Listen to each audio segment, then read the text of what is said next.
Oi, gente. Vou esperar o Instagram notificar vocês.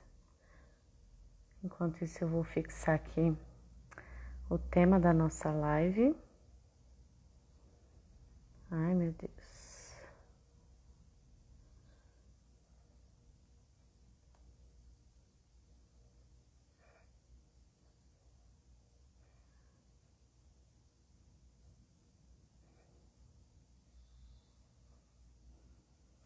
Ai, não consigo fazer isso.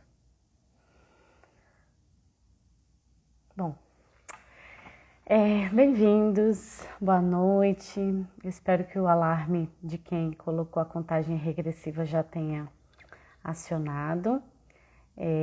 Hoje à noite eu vou receber uma pessoa que eu conheci o Instagram há pouco tempo e foi uma grata surpresa porque é um assunto que eu gosto e não só o assunto, depois eu acabei entrando no canal do Telegram da Marília e já já vou chamar ela, mas enquanto isso queria acolher vocês todos que estão chegando.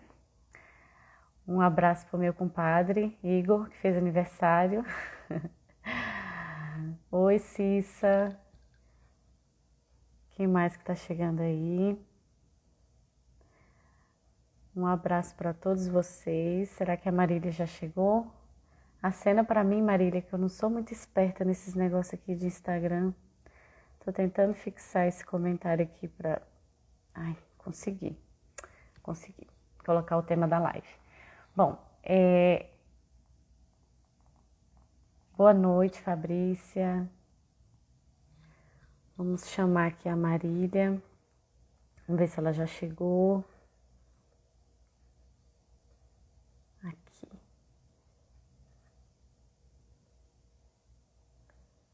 Gente, eu e o Instagram.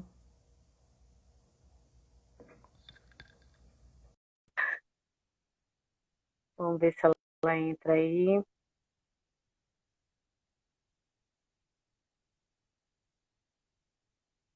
Vocês estão me ouvindo bem? Já chamei você, Marília.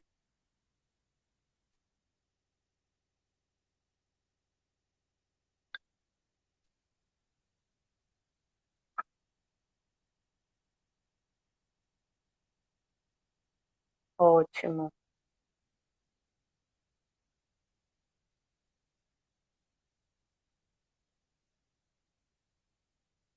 Marília.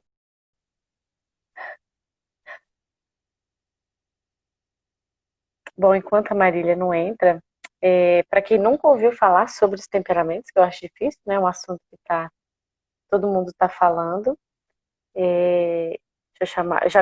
Já mandei um convite para você, Marília.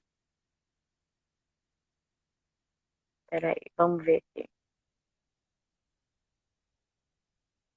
Deixa eu chamar de novo. Vamos ver se ela consegue entrar.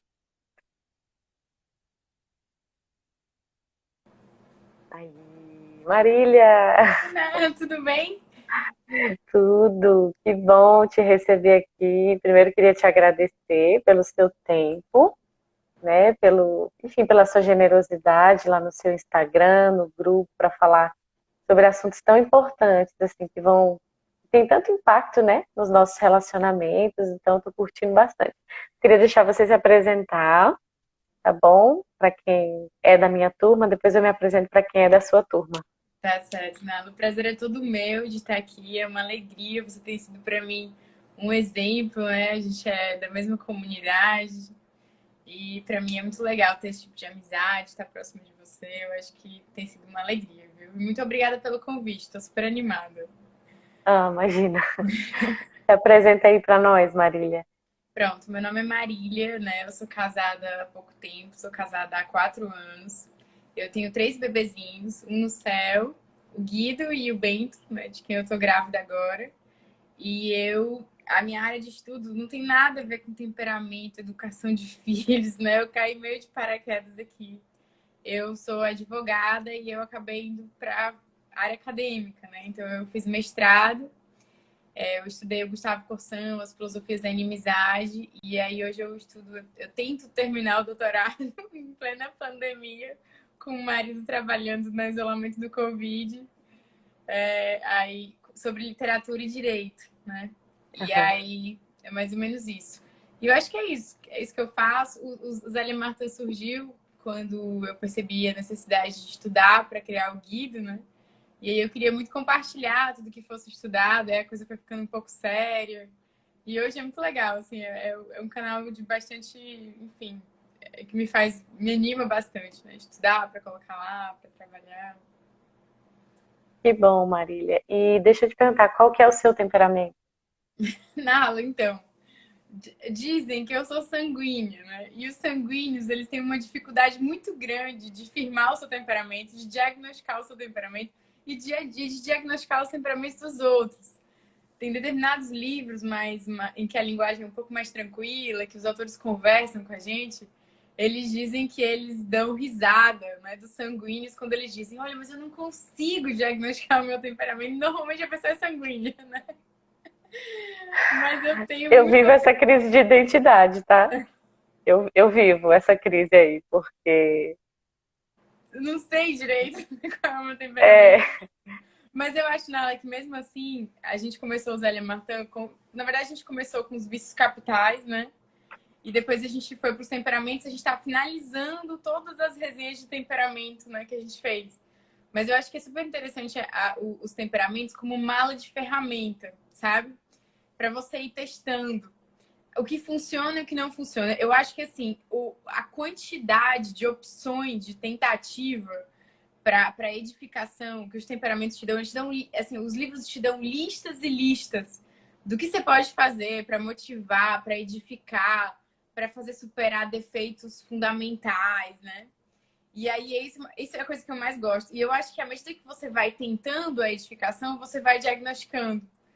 uhum, Porque o que funciona para você, o que não funciona, né? O que funciona para o seu filho. Eu dou sempre a ideia, o exemplo é de uma amiga que estava tentando levar a filha a não desistir da natação, pequenininha, sabe? E aí era entre a competitividade, a gente discutindo entre usar a ideia da competitividade e usar o lúdico. E assim, a mera troca do maiô, a brincadeira da sereia, já trouxe a menina para dentro do universo da natação, já trouxe um novo ânimo. E o lúdico funcionou muito bem naquele momento. Aí a gente falou, talvez ela seja realmente sanguínea, né? Por causa da. precisa disso, né? E Marília, assim, o tema da nossa live é essa relação entre os temperamentos e o relacionamento conjugal. E eu estava acompanhando sua caixinha de perguntas e não sei se foi a caixinha de perguntas, mas enfim, alguma coisa que você postou falando que nos Estados Unidos as pessoas se separam por incompatibilidade de temperamento. E quando eu comecei a refletir, a descobrir um pouco mais sobre essa questão dos temperamentos, eu até brincava, assim, né, entre os nossos amigos, que eu achava que tinha que ter um teste de temperamento ali no curso de noivos para você começar a se preparar sobre o que você ia, sobre, enfim, sobre o outro e sobre si, né? Então, para nós aqui tem sido, na verdade, porque essa coisa do temperamento é uma descoberta, eu acho que constante, de você entender a si mesmo, entender o outro e nesse mapa, né, assim, você descobrindo onde você vai pisar, como você vai pisar, porque isso realmente importa, né, assim, quando você vai descobrindo, e não é aquela coisa, assim, como eu já vi muito, temperamento para justificar que eu sou assim, que eu reajo assim, até escrevi um texto hoje ou ontem, não lembro, a respeito disso, né, o que você tem para falar para a gente sobre essa questão dos temperamentos no relacionamento conjugal? Talvez a gente tenha que falar um pouco sobre assim, o que é mais ou menos os temperamentos, porque eu imagino que nem todo mundo aqui domine, né, assim, sobre assim, algumas características gerais, assim, porque como a gente Verdade, tem só uma hora, é puxado, né? é puxada. Não, então. O que acontece, né? Existem duas grandes. A família hoje, ela é alvo de um projeto de destruição. Isso é uma verdade, sabe? Absoluta. Você consegue enxergar isso em projetos de lei, em políticas educacionais, na forma como nós fomos criados, na engenharia social das novelas, das séries do Netflix, dos discursos absurdos, né, formulados pela esquerda sobre enfim, a história dos comportamentos, da vida privada. Você vê que a família ela é alvo de um processo de destruição, seja articulado, orquestrado realmente por algumas instituições ou não, né? Sabe Deus de onde é que vem esse projeto. E existem duas realidades que afetaram as famílias, na minha opinião, de maneira muito drástica, né? A primeira delas foi as teorias naturalistas que estão ali, pedagógicas, naturalistas, né? Que estão ali dispostas na Divinilius Magistri, né? Do Pio XI, que ele fala essas teorias pedagógicas que dizem que as coisas são naturais, que basta que você seja você mesmo, que não tem negócio de pecado original, que você é um bom selvagem, que se você deixar, né, deixar fazer, as coisas vão funcionar, é ladeira abaixo, vai tudo funcionar, né? É a sociedade que perverte, o exoesqueleto social que enlouquece, né?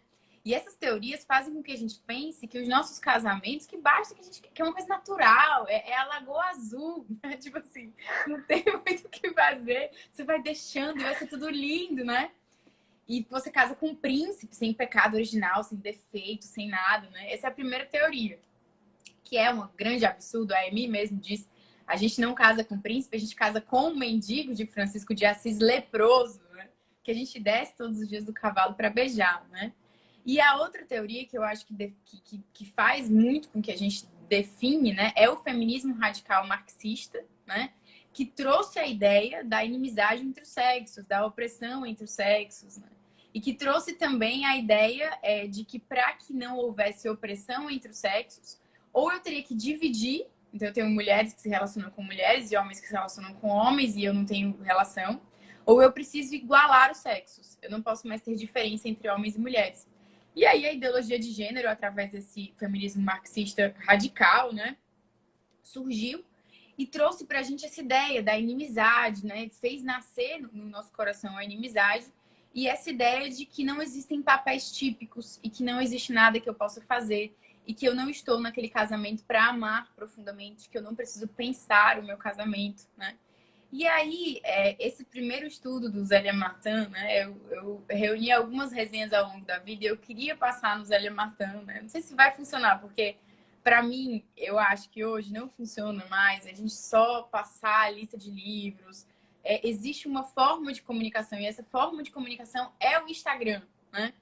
Então, eu acho que para que as pessoas compreendam, porque eu acho que a gente tem muita dificuldade de entender as coisas. Então, não adianta só passar os livros, a gente tem que passar de uma forma dinâmica, divertida, num bate-papo, ou então em mapas mentais, ou então por meio de arte, né? Então, eu queria passar, assim, o meu projeto, a minha ideia, né? É essa, passar esses conteúdos. Mas esses conteúdos, por si, eles são essenciais, né? Porque eles nos ajudam nesse projeto a calar essas maluquices da nossa cabeça. Por exemplo, às vezes a gente sofre dentro do nosso casamento de mania de perseguição, né? Tipo assim, tudo que ele faz é para me afetar, tudo que ele faz é para me ofender, tudo que ele faz é porque ele não me ama mais, né? E essa luta constante contra esse tipo de coisa que foi colocado na nossa cabeça e também esse projeto de edificação. E os temperamentos, o estudo dos temperamentos, ele me abriu esse olhar, né? De tentar entender que existem diferenças essenciais, né? Ao contrário do que se prega, diferenças fundamentais. E essas diferenças não são uma tristeza, mas elas são uma alegria, porque o princípio da nossa igreja é da complementariedade, né? Então, assim, é por isso que eu acho tão interessante os temperamentos, né? E, enfim, eu acho que podem ajudar, né, de alguma forma.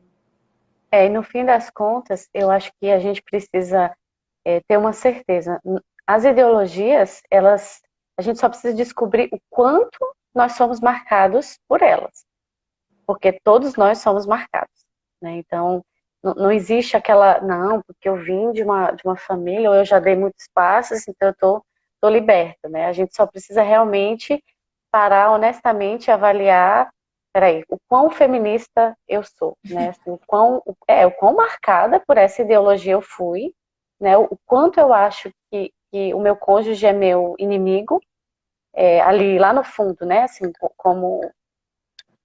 como ferida mesmo, né? Do que a gente escuta, assim, o que eu ouço mais, né, nas caixinhas enfim, nas pessoas que a gente vai atendendo, é realmente uma dificuldade, assim, é como se a gente tivesse perdido o trilho do trem e a gente tivesse meio perdido, né, assim, a respeito do básico. Então, eu acho muito interessante, assim, essa introdução que você dá, porque não apenas no casamento, quando você casa e olha assim, meu príncipe, né, meu amor, meu imaculado, puro e sem mancha, da mesma forma, o olhar deles, né? Não é que a gente tem que olhar assim e falar assim, nossa, é um cafajeste, né? É Tô um aqui traje. casando com. Ao mesmo tempo, mas é ter uma visão justa, né? Uma perspectiva justa de quem é o outro, né? Eu vou precisar realmente lidar com as fraquezas, né? As bênçãos, os desafios. E acho que talvez seja um bom ponto de partida, né? Para a gente ter essa consciência e a liberdade de entender que, da mesma forma que ele tem ali as dificuldades, os problemas, eu vou ter os meus e ele vai ter que lidar comigo, né? Assim, É verdade. com o meu caminho de superação, né? É verdade. E assim, o que eu acho mais legal nesse projeto, principalmente nos livros escritos, eu tinha um preconceito gigantesco por livros muito simples, por exemplo, da Kimberly Han, O Amor que Dá a Vida, né? Livros, enfim, livros simples, Como Educar Bons Filhos Católicos, que são livros de pessoas que viveram determinadas experiências, normalmente americanos. Os americanos, eles têm esse projeto, né? Eles têm alguma coisa boa na vida, eles compartilham. E aí, essa sabedoria simples, né, que funcionou durante anos, eu tinha muito preconceito. Mas hoje eu percebo que ela é um verdadeiro tesouro, né? E nessa ideia dos temperamentos, uma das coisas mais interessantes de você poder transformar o seu relacionamento, transformar quem está com você, motivar quem está com você, é que isso não é firmado numa ideia de que você vai ser mãe da outra pessoa ou coach da outra pessoa, mas numa ideia de que você vai amá-la tanto e o amor tem essa, aí é a breguice, né? O amor tem essa capacidade de transformar, né? Tem uma das coisas que eu adoro sobre o fleumático, o marido fleumático. Meu marido não é fleumático, eu acredito que não, né? Mas eu conheço muitas pessoas fleumáticas e tenho muito carinho por elas. E uma das coisas que eu acho bastante interessante é que o fleumático, ele não gosta de acordo com os traços, né, característicos dos fleumáticos, é que ele não marca posição. Então, ele normalmente não entra em briga. Então, quando ele quer uma coisa, ele quer muito uma coisa, mas ele fica caladinho no canto dele. E a dica para esse casal é que a esposa, colérica, sanguínea, de outro temperamento, preste atenção naquilo que ele quer, né? Por amor, para que ele também seja feliz naquela casa, porque apesar dele não comprar uma briga para conseguir o que ele quer é importante, né? Então, assim, não é uma ideia de que ele é fraco, eu vou ficar atormentando a cabeça dele até que ele se levante dessa cama, porque eu sou muito melhor, uma ideia de superioridade, de perceber defeitos, né? Mas quando você estuda o temperamento da maneira adequada, correta, você percebe que é uma disposição de amor, né? E essa disposição de amor, ela é muito eficaz. Essa coisa do marido fleumático, eu conheço alguns fleumáticos, inclusive fleumáticos casados com esposas coléricas. E aí você olha assim, meu Deus, né? O que vai ser? E isso que você falou, eu acho que vale para talvez para todos os temperamentos. Essa antecipação do amor, né? O que o outro precisa? Porque o amor realmente.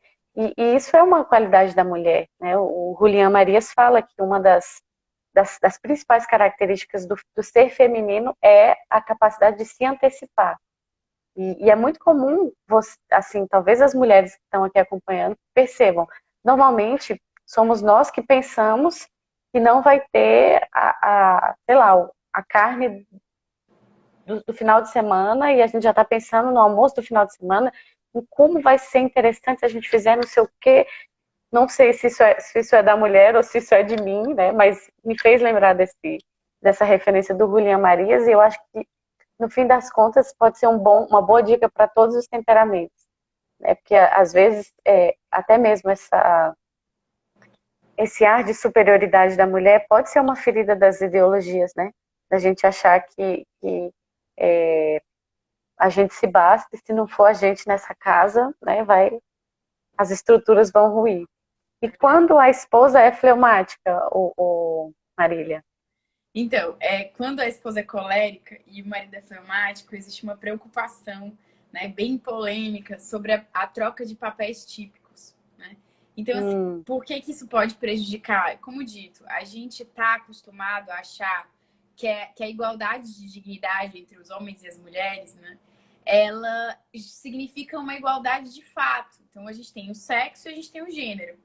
A igreja, ela considera, né, a visão da verdade, ela considera o sexo biológico e considera que esse sexo biológico tem implicações na nossa vida e a construção psicossocial do gênero. Então, assim, é verdade, por exemplo, o ser feminino muda ao longo da história, mudou ao longo da história, né? Então, a forma de ser mulher, o papel da mulher, ele vai sofrendo transformações e a gente precisa continuar na luta para que a gente sempre esteja preso às nossas essências, à verdade do ser mulher, porque a mulher é esse grandiosíssimo tesouro que não pode, como você disse, ela tem características próprias que são essenciais para o relacionamento, para a família, para o mundo, né? Então, todas essas ideias. Então, a ideologia de gênero, o que ela faz? A igreja considera o sexo e as construções culturais e sociais do papel de cada um. A ideologia de gênero não, ela ignora o sexo, ela fala: o sexo não tem influência nenhuma, não funciona nada, é tudo construção social. E se é tudo construção social, a gente pode desconstruir tudo e a gente é um nada que tem que construir tudo do zero, decidir ali por meio dos meus sentimentos qual é o meu papel. Então, esse papel típico, ele é muito importante para a gente, porque ele fixa a gente e ele não permite que a gente viva a vida inteira dispersado. Então, ele é um chão seguro para que a gente comece. Só que quando a gente fala em um papel típico, quando a gente fala, por exemplo, de um dogma da igreja, de uma verdade, né? As pessoas costumam entender isso como uma imposição que termina, que fere a minha liberdade. Só que isso não é verdade, né? Porque tudo aquilo que é firmado, verdade de fé na nossa igreja, quer que nós sejamos mais nós mesmos, mais humanos, né? Mais configurados a Jesus. E por mais que a gente não enxergue que aquilo é o melhor, aquele é o caminho da verdade. Da mesma forma, esse papel típico, ele pode inicialmente, se eu for uma adolescente, me irritar, porque ele não é tão moderninho, porque ele não é nada fácil, porque ele inclui assumir uma vocação, porque ele inclui o sacrifício de mim. E quando a gente está ali na adolescência achando que a gente está aqui na vida para aproveitar, para curtir, para viajar, para fazer não sei o que mais, para ser servido, porque hoje, né, os nossos adolescentes, eles não são... Eu, por exemplo, sou de uma família, meu pai é membro fundador do PT, né?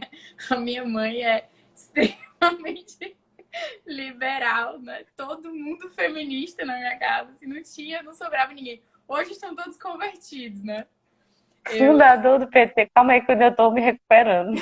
eu nasci em São Bernardo do Campo, ao lado do lugar lá onde o Lula era torneiro mecânico, onde ele foi preso, eu nasci ali. Então, assim, a Erundina, Marta Suplicy, assim, tanto que a brincadeira aqui de casa, quando o Guido tá com o cabelinho pra cima, é assim, ó. Ah, ele tá igual o Suplicy, que é o Supla, Ai, o filho do Suplicy, que meus pais o Instagram vai conheceram, né? derrubar a gente, viu? Não é terrível? Essa é a minha vida, né? Aí fui membro do PSOL, fui feminista, briguei na escola, no terceiro ano do ensino médio, porque eu queria que o baile lá da escola tivesse um tema, os direitos LGBT, isso em 2006. Tipo assim, é uma loucura, né? E aí o que tocou o meu Tem coração quantos anos, profundamente, Marília? eu tenho 30, eu me formei em 2006, né? E aí os meus pais, e assim, tudo sempre muito voltado, e aí, enfim, fui conhecendo o Shalom, as coisas foram mudando. E a causa do aborto sempre foi algo muito sério na minha cabeça, porque eu quase fui abortada, né? Porque meus pais muito jovens, e essa ideia do aborto era uma coisa muito natural no tempo deles. Muito, acredito que muito mais natural do que eu hoje. E aí a ideia era que eu fosse abortada, né? E por um desígnio de Deus eu não fui. Então eu descobri essa história, eu sabia que essa era a minha história. E a causa do aborto nunca foi muito aceita. Então, dentro do feminismo, dentro do PSOL, eu não aceitava a ideia do aborto. E aí eu fui migrando, fui migrando. Aí Olavo de Carvalho, Padre Paulo Ricardo, Shalom, né? Foi tudo ali no mesmo caminho, apesar de serem coisas bem diferentes, né? E aí pronto, e aí aquilo, mas as ideias marcaram profundamente, né? E essa ideia de que que você não tem um papel típico, né? Que você não precisa assumir essa ideia outra coisa, a visão marxista, né? É a visão da luta de morte. Então, assim, a visão do mundo deles é uma visão de inimizade. As pessoas, elas têm uma tendência natural à guerra universal, a dominar as pessoas. Então, você leva isso para dentro do celular, assim, provavelmente alguma coisa fica, né? Eu acho que eu esqueci a tua pergunta, Marley. Eu falo demais. Eu acho que Eu nem, não sei porque nem eu perguntei, porque ali são duas sanguíneas, né, filha? Então, se passar um mosquito, eu vou Da mudar de próxima vez a assunto, gente enfim. deixa o roteiro, né? Mas não se preocupe, não. Uma hora dessa. Mas a gente estava falando, eu acabei de me lembrar, da questão do papel típico num casal onde a esposa é colérica e o marido é fleumático. Exatamente. Então, Fala um pouquinho mais na prática dessa questão do papel típico, porque eu acho que eu já entendi. é, eu perguntei também sobre quando a esposa é fleumática, mas eu acho que a gente pode deixar essa pergunta para fazer nas combinações mais para a segunda parte da live. pronto. Mas eu achei muito interessante essa questão do papel típico, porque é como você falou, eu acho que hoje a gente vive um processo de desorientação muito grande. É tanto que, assim, eu trabalho, né, Marília? Eu trabalho, e só que eu trabalho em home office desde antes da pandemia e tal. E muitas vezes eu recebo convites das pessoas para que eu fale, para que eu faça lives sobre trabalhar fora e não sei o quê. E aí eu conversava acho que foi com meu marido esses dias, assim, que quando eu recebo esses convites, é, as pessoas, no fundo, elas têm aquele desejo de que eu diga que dá para você ficar away, off do seu ambiente de casa, para como se fosse assim, não, ó, ela consegue, dá para fazer tudo, e não dá, assim, entende? Assim, o que eu quero dizer é o seguinte, nós tivemos que adequar a minha vida profissional, as nossas necessidades financeiras, de uma forma que eu pudesse atender ao meu papel típico, que eu acho que é sobre isso que você está falando. É Então, se você puder verdade. falar um pouquinho mais, eu acho que é interessante. Alguém está perguntando aqui se vai ter duas partes dessa live. Eu não sei, tá? A gente já está aqui há 27 minutos. Vamos embora que Vamos devagar, a né? gente vai sentindo. Então, Não, fala um pouquinho então. mais sobre essa questão do papel típico para gente. Pronto, então. Qual é a grande questão, né, da ideia do papel típico? Primeiro que ele, como eu disse, ele não é uma restrição de liberdade, ele não é uma imposição, ele é um norte na minha vida, um chão na minha vida, para que eu consiga compreender o que eu estou fazendo aqui, né? E para que eu consiga me configurar aquilo que eu verdadeiramente sou. Então, assim, todas as vocações são muito difíceis, mas elas são necessárias, né? E a grande questão, quando a gente fala, por exemplo, dos papéis típicos, é que a gente vive num mundo que não nos prepara para isso. Eu acredito muito que existem direitos das mães e das mulheres. Tanto que a minha briga com o Renato Rosendo, né, o professor Renato Rosendo, que apesar de ser um político de esquerda aqui do Ceará, ele é o candidato do PSOL, né? Apesar de ser uma pessoa, eu tenho um grande respeito por ele, né? Mas a minha discussão com ele era essa: aborto não é direito da mulher, né? Enfim, lá em meados de 2007, né, 2008.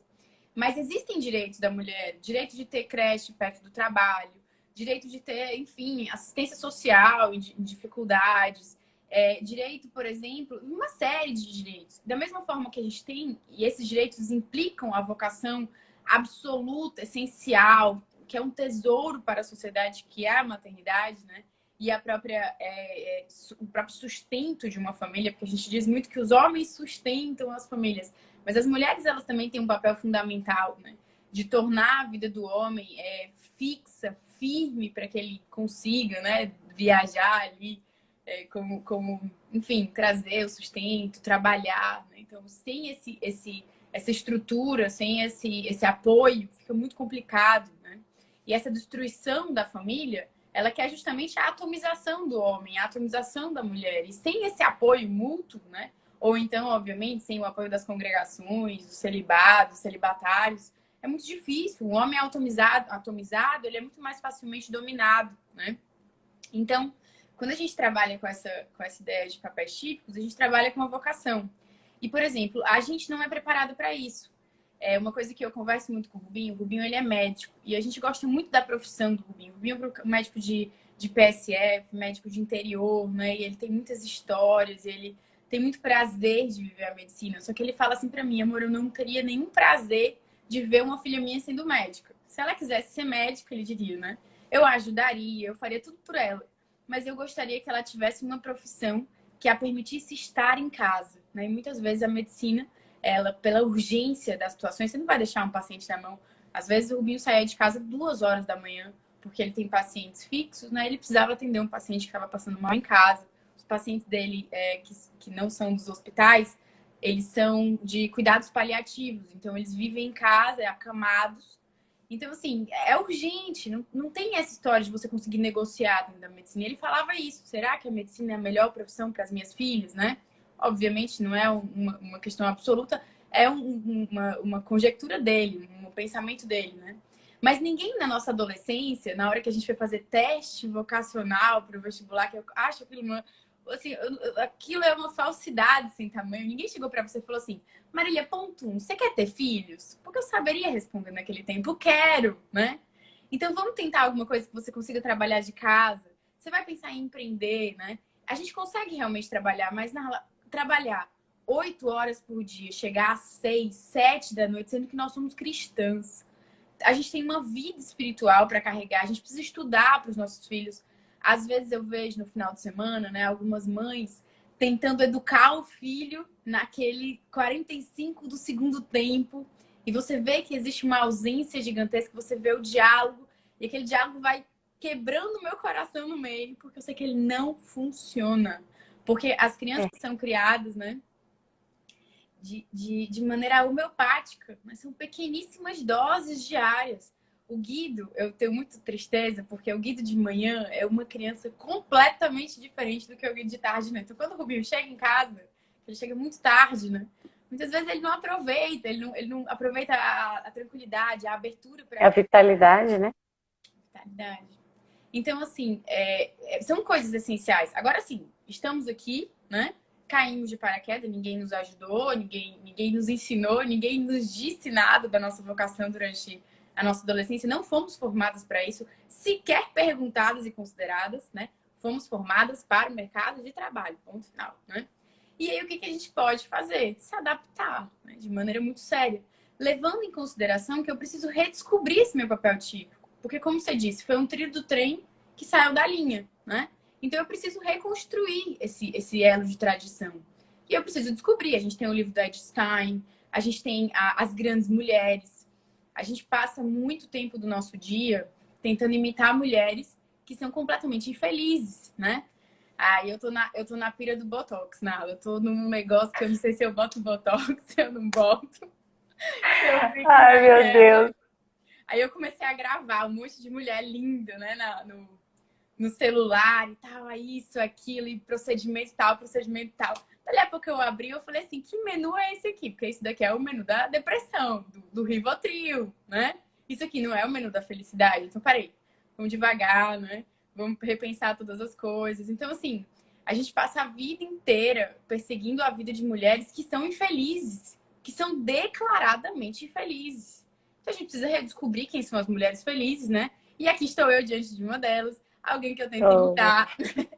E muitas outras, né? Enfim, que a gente conhece pela internet.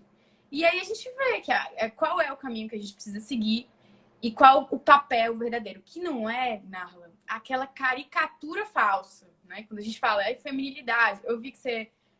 acho que foi você que respondeu da calça, não foi? Da saia que você foi. respondeu. Quando eu quero ficar bonita, né? Tipo isso, né? É um negócio que o povo pergunta sempre, você só usa saia? Cara, assim, eu passei um tempo que eu acho que está muito ligada à descoberta da minha identidade, né? Eu conversava com meu marido esses dias. Eu não me acho esposa, eu não me acho linda quando eu tô com uma calça jeans, uma camiseta ali do político ou do evento da igreja. Eu me sinto mais digna e mais bonita quando eu tô de vestido. E se você olhar a cara dos meus filhos quando eu me visto, entendeu? Aí hoje eu botei uma calça e aí minha filha olhou assim, por que você tá de calça? Eu falei, porque sim. mais uma questão de conforto, não é nenhum, né, assim, ao mesmo tempo eu enfim, não é uma polêmica, né, é só uma questão de beleza e de encontro, então, assim, é, eu sempre tento responder com bom humor, porque eu percebo que as pessoas levam também essas questões muito a sério, né, não, gente, é simples, né, Verdade. sou eu. E isso daí, às vezes, é uma caricatura de feminilidade. Você fala assim, o que é feminilidade? É a saia rosa, midi, godê, não sei o quê, tarará, o sapatinho fechadinho. E aí, assim, não é isso. Porque uma das coisas que a gente mais conversa aqui em casa é que eu acho que a gente vai, por exemplo, em relação à nossa sexualidade, né? Quando a gente tá no projeto de juventude e tal, eu acho que você viveu a mesma realidade que eu no projeto de juventude. E a gente tem uma formação da castidade, assim, que é muito forte. Porque se vê o sofrimento e a dor dos jovens, então se fala muito disso, mas aí a gente vai para uma ideia de um puritanismo muito grande, e depois a gente precisa passar por um processo que ninguém nos auxilia, né? Para a verdadeira sexualidade. Da mesma forma, essa É, feminilidade, né? você casa e não vira a chave, né? Eu não passei tanto por isso, porque eu já cheguei na comunidade, enfim, já tive uma experiência um pouco mais tarde, assim. Mas eu vejo que muita gente passa por essa dificuldade de até mesmo compreender essa dimensão da sexualidade e da castidade como a virtude do sim, né? Eu sempre digo, gente, é a virtude do sim, né? É a virtude do sim. Então, enfim, isso aí dá outra live. Dá Marília, mesmo. 36 minutos e a gente ainda está introduzindo o tema. Isso é verdade. Não, então, não, mas assim, eu acho que a gente tem que ficar muito tranquilo, porque em relação à combinação de temperamentos, né, a gente tem um material, assim, a gente pretende lançar um e-book, os meninos, eu não sou sozinha nos Alha Matando, né? Eu tenho uma turma comigo, uma turma muito legal. Eu nunca sei se eu posso falar o nome deles, que eles são todos muito, muito secretos, né? Mas os meninos, eles são, a gente preparou um conteúdo que é só assim, as características do casal fleumático e colérico, as características que estão mais ou menos ali naqueles livros do Art Bennett, eu acho que é assim que fala o nome dele, que são os temperamentos. Agora eu tô com eles aqui, não, agora eu perdi o nome, que eu tô querendo falar os temperamentos transformados. Mas os temperamentos transformados, eles têm índole protestante, né? Mas, enfim, agora eu não vou lembrar. Mas eles pegam, eles têm textos, né, sobre cada combinação de temperamento. Eu acho que eles fazem 10 combinações de temperamento, que realmente não dá para fazer tudo. Porque tem uma hora que a coisa começa a se repetir, porque você só precisa lidar com a motivação correta dos talentos, suprimir determinados nocivos, né?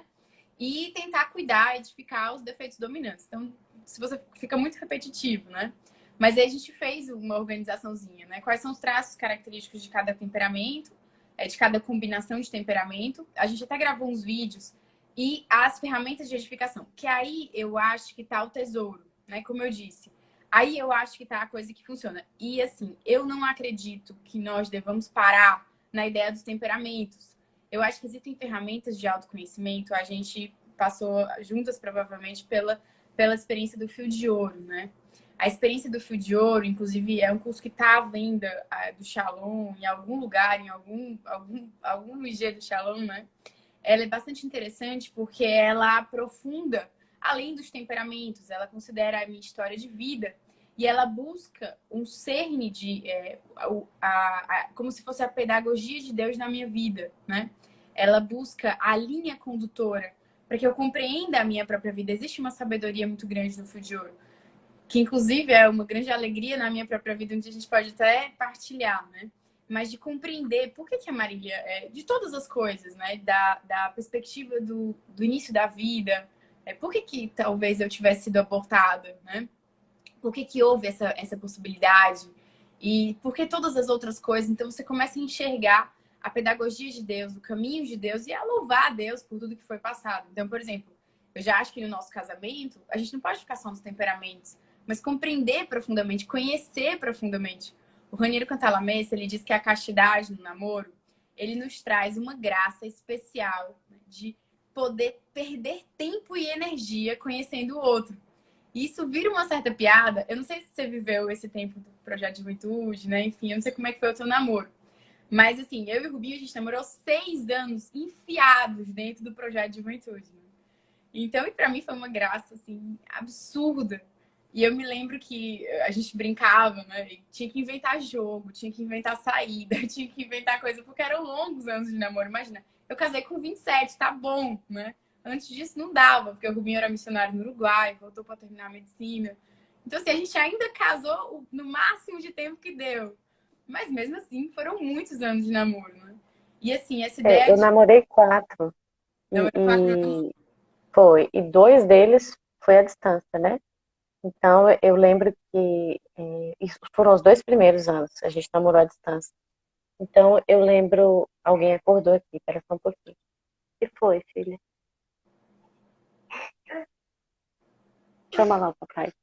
Eu já venho, tá? Peraí. Deixa eu ver aqui o que tem de resposta de pergunta que eu tô aqui. Fio de Ouro, a Gabi tá falando que pode ser encontrado no Conchalon. Eu super indico. Foi um dos primeiros cursos dessa história de autoconhecimento. Foi a primeira vez na minha vida que eu fiquei sabendo de projeto de autoconhecimento, de processo de autoconhecimento. Foi com o Fio de Ouro. Super indico. Pra mim é o processo da minha vida, né? Isso é o temperamento que Deus lhe deu, Karine. Exatamente. É esse mesmo o livro do... Vida real, gente.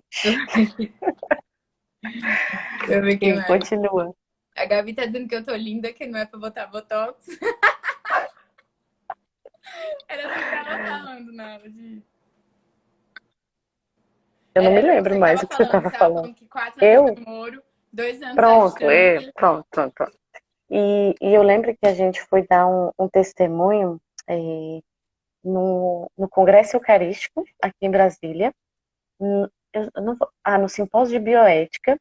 Assim, o lugar estava lotado de um monte de padre, de bispo, e aí passou um vídeo com o nosso testemunho da gente falando sobre a graça de viver a castidade naquele tempo. E eu lembro que todo mundo começou a rir da nossa cara. Tipo assim, só que as pessoas não entenderam, eu acho, que a experiência da castidade vivida no namoro à distância, ela é muito necessária, porque nos fez nos abrir realmente para poder conhecer o outro. Então, foram 2 anos assim que a gente se empenhava demais assim para conhecer. Então, era hora marcada, não tinha WhatsApp assim, gente. Né? Na época não tinha WhatsApp. Então, eu olho assim, às vezes, o povo, ai, tô sofrendo, namoro à distância, que não sei o que. Cara, não sofre, porque você não... Então, assim, era cartão de ligação internacional, Meu era, Deus! O meu era é, Skype. Skype também, né? Então, isso que você fala, assim, dessa experiência da castidade como realmente a virtude que favorece o conhecimento, né? Assim, que nos permite nos debruçar realmente, assim, diante da vida do outro, é uma verdade muito... E acaba nos treinando, né? Ela nos treina porque a gente vai viver no casamento, né? Assim, e não é só a questão física, na verdade passa longe, assim. É muito maior, não é nem que passa longe, engloba tudo, né? Um negócio muito grande, assim.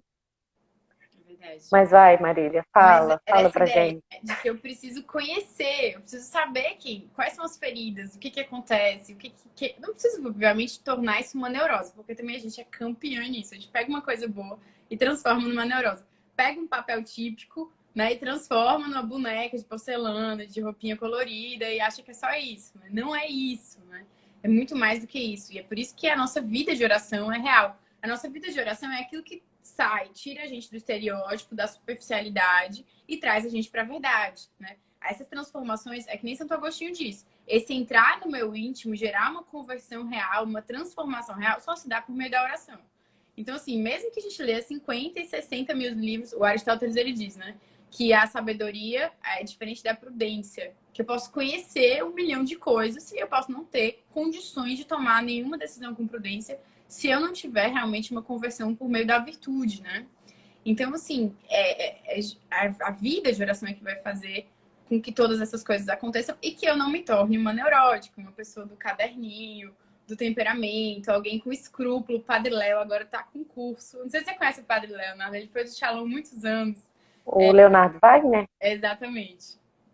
O Padre Léo, ele tá com curso sobre escrúpulo, que é uma coisa bastante interessante, que meio que nos mostra que não é só pensar o que é pecado, o que não é, o que é certo, o que não é, o que funciona, o que não funciona. A Camila Badi que estava falando um dia desses que a casa dela não é uma fábrica e que você fica jogando carvão num forno, né? Que as coisas são pessoas e que a gente precisa saber justamente como agir para que haja uma conversão verdadeira, contando com a graça de Deus, né? Então, por exemplo, dizer que uma colérica precisa ter muito firme na cabeça dela, né? Que o seu papel típico é um papel de apoio, que isso não quer dizer, por exemplo, que ela não vai ter um trabalho, que ela não pode, por exemplo, ganhar mais do que o marido, né? Eu tenho amigas que têm esses dramas, e eu acho que isso é uma grande bobagem. É como se diz, isso tudo é acidental, né? Mas quando existe verdadeira harmonia no lar, quando existe verdadeiro amor, quando essa mulher que ela é colérica, ela começa a perceber que ela precisa viver um caminho de humildade, que ela precisa trilhar esse caminho, né? De humilhação constante, de saber que ela tá ali, que ela precisa ser como a Virgem Maria, que é uma potência gigantesca. Eu digo que um dos meus ícones que para as feministas que eu mais gosto é o ícone de Pentecostes, porque tem Nossa Senhora, né, no Pentecostes, e ela escanteia os apóstolos. Porque ela é essa mulher gigantesca, né? Uma mulher muito forte. Eu acho que a Amy, ela gosta muito do filme A Paixão de Cristo, porque ele não mostra Nossa Senhora como aquela ovelhinha, né? Como aquela mulher muito fraca. Pelo contrário, ela mostra uma potência, uma mulher que assusta o demônio. Que é essa a verdade, né? É ela que é temível, né? Como um exército em ordem de batalha. Então, assim, essa é a grande ideia, né? Essa é saber que, e apesar dessa força, dessa potência, né? Era humilde, silenciosa, meu Deus, para os sanguíneos, né? Ficar calada é um negócio impossível. Mas Olha, eu vou te falar, conhecer realmente assim as características do meu temperamento foi um negócio muito chocante, porque eu sempre assim, quando eu olho para minha história, eu era aquela pessoa que se estava numa mesa, só eu falava. Entendeu? Só eu falava e eu gesticulava e de repente estava todo mundo rindo comigo, só que eu, entende assim, eu era ali o centro daquele, e então eu foi muito humilhante assim começar a perceber algumas características e se você for observar, todo mundo que vai falar do sanguíneo usa um tom meio pejorativo. E aí eu ficava assim, caraca, não é possível, gente, que eu sou assim o pior temperamento, né? E aí eu fui, mas isso me ajudou a rever realmente, assim, a lutar para que eu não fosse só essa superfície, né, que as coisas batiam e voltavam. Então, na verdade, é um exercício assim diário mesmo, e que eu vou aprendendo muito com meu marido, porque ele é melancólico. Então, eu digo para ele assim, meu Deus, esse casamento tem que decolar, né? Porque uma sanguínea com um melancólico, né? Outro dia a gente riu até, porque ele falou assim, nossa, eu gosto tanto de silêncio. Aí eu, mas você tem uma esposa sanguínea e tem 4 crianças pequenas, né? Então, eu vejo assim que realmente é um caminho de superação para todos, né? Assim, é um belo jardim a vida familiar, porque você olha assim, tem ali o meu filho, a gente ainda está estudando, né? O mais velho tem 6 anos. Às vezes eu acho que ele é sanguíneo, mas às vezes, enfim, eu e a minha dificuldade de identificar o temperamento. E aí, de vez em quando, a Aurora, que é mais nova, eu quero ouvir música, que não sei o quê. Aí ele, eu gosto de ficar sozinho. Eu não quero ouvir música. Eu não quero essa bagunça aqui, não sei, 6 anos. Aí eu fico olhando assim, meu Deus, será que ele é melancólico? Porque, enfim, as crianças vão, né, assim, se mostrando, aí você vai tentando mediar ali para que um tenha seu estilo respeitado, mas ao mesmo tempo consiga acolher, né, os demais. É um belo mosaico, né, a vida familiar. Eu acho que realmente, assim, se fossem numa família todos os temperamentos fossem iguais, seria um negócio muito esquisito, assim. verdade. Haveria uma compreensão mútua, né? Mas também não haveria essa oportunidade de autoconhecimento, de crescimento. Se diz, né, que os melancólicos e os sanguíneos, quando eles se casam, a junção é muito boa, é muito positiva. Porque a falta do sangue, aquilo que falta no sanguíneo abunda no melancólico e vice-versa. Então, por exemplo, o melancólico ele se torna aquele solo, né?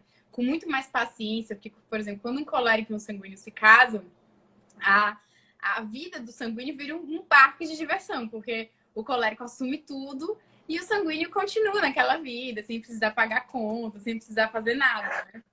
Mas o melancólico não, ele tende a puxar, ele tende a ensinar, ele tem, do mesmo jeito que ele tem a tendência à crítica, ele também, quando ele é bem educado, edificado, ele se torna um excelente professor, porque ele se importa, né? Ele não quer simplesmente realizar as coisas, ele é comprometido com o relacionamento.